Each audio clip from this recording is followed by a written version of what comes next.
Alright everyone, welcome back to another Star Wars Galaxy of Heroes video with Fat Phil. And guys, in this video, what I want to do is take a look at General Skywalker. So you guys know that I've been doing these videos talking about galactic legends and the farming order that I would recommend going for their requirements.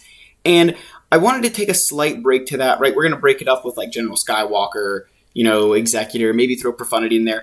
I will say I'm not 100% sold if I would do Malak yet because there's a little bit less nuance there, right? Like it's pretty easy to end up getting him, but with General Skywalker, there's a little bit of other things to keep in mind here. So I want to go through this, guys. I'm going to give you my advice for how to get through this event, the best things you can do, right? So as always, guys, if you haven't already, smash that subscribe button, leave a like, leave a comment. We are trying to hit 1.9 or I guess, 1,900, however you want to say it, subscribers by the end of the month, guys. So keep on smashing that button.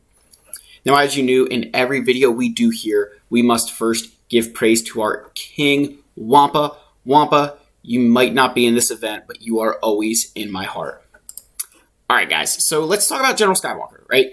He is a fantastic character. In fact, I would say that he is one of those characters that is completely roster changing. That he's going to take, if you have your clones built up, which you guys will see where I recommend that in the video, but if you have your clones built up, they go from being like a good team with Shaak Ti to one of the best non-galactic legend teams. In fact, you could argue they're the best, and I'm not going to go one way or the other because they're not Omicron dependent. But let's take a look at the farming order. So the first, first team you want to build up here is Padme, Jedi Knight Anakin, Ahsoka Tano, C-3PO, and General Kenobi. Now, Jedi Knight Anakin is not specifically called out in the event as being needed at any kind of power level, right? However, we're going to go back out because I do want to show this, right? This is in the journey guide here, that when you come down to this event, while Anakin is not specifically mentioned at a specific power level, like these characters are, right? His ship needs to be at 40,000 galactic power minimum.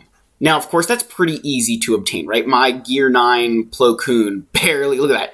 We're 20 power over the limit there on Plo Koon. And when I say Gear 9, I mean, he is Gear 9, right? There's Plo Koon. Gear 9, gold mods. So, again, 40,000 GP, but really you want more on your Anakin, your Kenobi, right? So, we'll go through here, guys, but you'll get that, you kind of get the picture. So, again, while Anakin's not specifically called out, it's important to build him here because otherwise you're going to end up in a situation where you're going to need Kenobi, C-3PO, Ahsoka Tano, and Padme at Gear 12 minimum. I recommend relics. These are all fantastic characters that are all characters that are game-changing. So relicing Anakin now is not a bad idea, right? It's one of those things that I think along the way with General Skywalker, the better you build up some of these characters, the more it's going to pay off in the long run, right? Because none of these characters are bad. These are all amazing. This is a squad arena level team in the early game, right? If you're going for General Skywalker. If for some reason or if you're smart, right? I should say if you're smart, not even some reason. If you're smart and you have a Commander Luke Skywalker team, you can throw C-3PO in there, and then any like 5th Galactic Public, like honestly, like R2-D2 can work in here. Shaak Ti can work in here. There's a whole bunch of options that you can put in that, 5th slot there.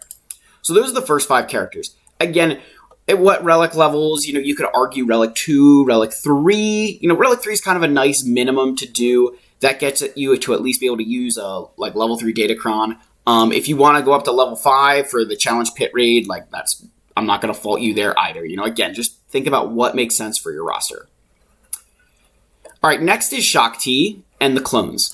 So Shaak Ti is the 5th character inside of that second tier in the General Skywalker event. So you do need her.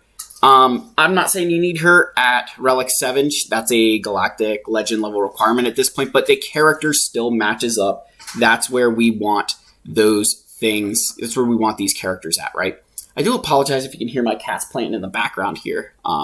Just trying to film this in the basement here quick, guys. So getting one out for you so I can upload this tomorrow morning. But yeah, so anyway, side note there. So the 501st here, they are not requirements for General Skywalker. However, they are so important to having him. And one of the biggest mistakes I see a lot of players make is they get General Skywalker, then they don't build their 501st. And now you have this General Skywalker who may be used with Jedi or like with Padme, but he's not like, when he's in a situation like that, one, there are better characters to put in those slots, right? There, maybe with the Jedi, you could make an argument one way or the other, but normally there's a better character to put there, right? But you put him with these clones, and you transform them from what Shaak Ti does with them, right? And Shaak Ti is very good, but General Skywalker just transforms them. With General Skywalker clones, guys, they will beat any Kenobi team without Commander Tano. And if you say, oh, you never see that, trust me, you see it. Even at my level, I see it. So just, keep those things in mind. So pretend these guys are requirements. My recommendation, again, Relic 3s, Relic 5s, Datacrons, Challenge Pit Raid, just think those things through of where you want to be using these characters. But this is definitely a worthwhile stop along the way.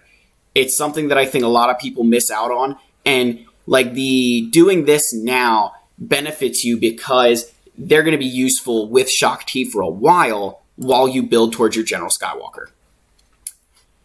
All right, so then the next part of this is the Separatist droids and General Grievous. Again, General Grievous is not specifically called out in this event, right?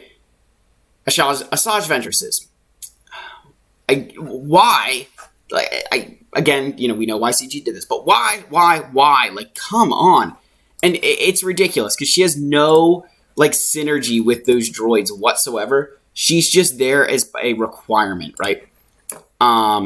And so my recommendation, guys, right, 2200 power or 1700 power, it is what it is, right? My recommendation is, yes, Asajj Ventress is the character you want in there, but for the sake of your roster in so many game modes, just build General Grievous. This team right here is fantastic. Even without crazy, relics on these guys, right? This is still a good team. You'll still get a lot of use out of this team.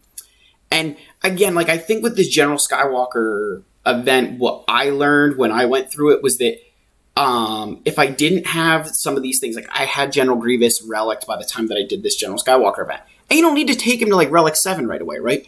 Just get him to, Relic 3. Obviously, he wants more relics, but, Relic 3 is perfectly fine, guys. Remember, this is the early game. You don't need to be going and Relic 7ing every character, right? You just want to be able to get through stuff, right? Build up some solid teams that later on down the road you can build from. I haven't moved my Asajj Ventress or B1 Battle Droid since this event, right? Neither has B2 or Droidica changed their relic levels whatsoever. Magna Guard and General Grievous are there because of the Kenobi event, right? Some of my clones, right? Again, these weren't what I had on them when I first, was going through and gearing them, but over time, right, they've increased their gear levels. So all of these things to say, guys, right? General Skywalker is a fantastic farm, but if you want to get the most out of it, you do some side projects, right? And you could make an argument, and I'll say this, right? I'm going to put it in the video, so if people, are in the comments, they didn't watch the whole thing, that you could make an argument to get the clones after the event, right? After you get General Skywalker, then you get the clones. The thing I'll say there is that Shaak Ti with clones is better than whatever you're going to use General Skywalker with, right? Because you're getting, this is a full team right here. So, you get General Skywalker, you put him in a Jedi team that there already was a Jedi, you're not really gaining that much. You're using a full clone team, yes, you're gaining something. This, another whole full team, right? You play this correctly, and you get 3 full teams out of the event, guys. So, I've gone on enough about General Skywalker. I wanted to put this out here. Hopefully, this gives you guys some perspective, gives you the advice of an endgame player who's looking at this and saying, this is what I think you should be doing, right? I know it sounds like a lot, and trust me, it is. But again, guys, remember that at the end of the day, what's important for your roster is building up those teams, getting to 4 million galactic power, getting into Conquest, right? So hopefully, guys, building your roster constantly, and don't get burnt out, right? This game is moving in some good directions, and you guys should be very happy to be playing at a time like this, right? As always, guys, I love every single one of you. If you haven't already and you're still watching, smash the subscribe button. What are you waiting for? May the Force be with you, and I'll see you in the next video, guys. Cheers.